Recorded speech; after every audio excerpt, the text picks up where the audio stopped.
চলে এসেছি একটা নতুন ভিডিও নিয়ে। তো আমরা এখানে একটা ভিডিও আপনাদেরকে দেবো। তো তার আগে বলে রাখি, আমার চ্যানেলটি অবশ্যই সাবস্ক্রাইব করুন এবং নতুন নতুন ভিডিও পেতে আমাকে আপনারা নতুন নতুন ভিডিও আপনারা যেন পান সেইভাবে আমার চ্যানেলটি সাবস্ক্রাইব করে দিন।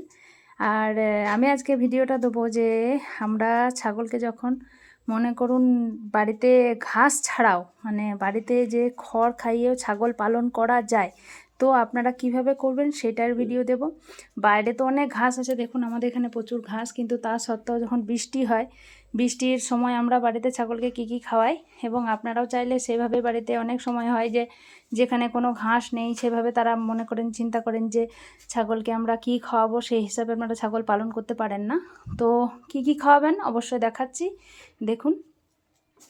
তো দেখুন চলে এসেছি। এই যে আমরা এখানে প্রথমে এই যে একটা আমরা খড় কাটাগুলো এগুলো কিনতে পাওয়া যায়, আপনারা দেখবেন, খবর নেবেন যেখানে খড় কাটা কিনতে পাওয়া যায়। তো খড় কাটাগুলোর মধ্যে এই যে গুড়ের জল, এগুলো গুড় প্রথমে একটু গুলে জলের মধ্যে গুলে নেবেন এবং তারপর গুড়ের জল দিয়ে এটাকে আমরা ভালো করে মাখিয়ে নেব। মাখিয়ে নেওয়ার পরে এখানে দেখুন নুন দিতে হচ্ছে, এটা নুনটা দিলাম।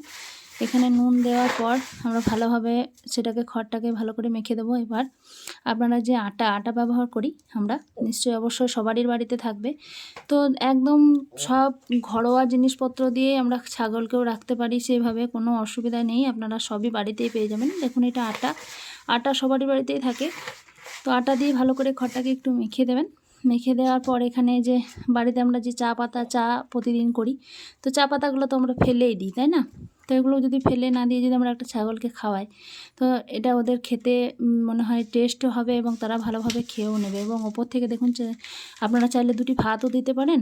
আর এখানে আমি মুড়ি দিয়েছি, তো মুড়ি দেওয়ার পরিবর্তে আপনারা অন্য কিছুও দিতে পারেন। চকটও পাওয়া যায়, আমার আজকে চকটটা ছিল না বলে আমি আজকে দিতে পেলাম না ভুসি হিসাবে। তো বাজারে সব কিছুই কিনতে পাওয়া যায়, আপনারা চাইলে দিতে পারেন এবং বাড়ির খাবারও দিতে পারেন। তো দেখুন এই যে এবার দিয়ে দেবো, দেখুন আর কোনো অসুবিধাই নেই, একটু পরেই পেট ভরে যাবে এবং সব খেয়েও নেবে। আর যে সব সময় ঘাস খেতে দিতে হবে তার কোনো মানে নেই, আপনারা এভাবে রাখতে পারেন, ছাগল প্রতিপালন করতে পারেন। আমার মনে হয় যতটা পারলাম আপনাদেরকে বললাম, আমি যেটা করি সেটা, আবার আপনারা চেষ্টা করুন সেভাবে রাখার।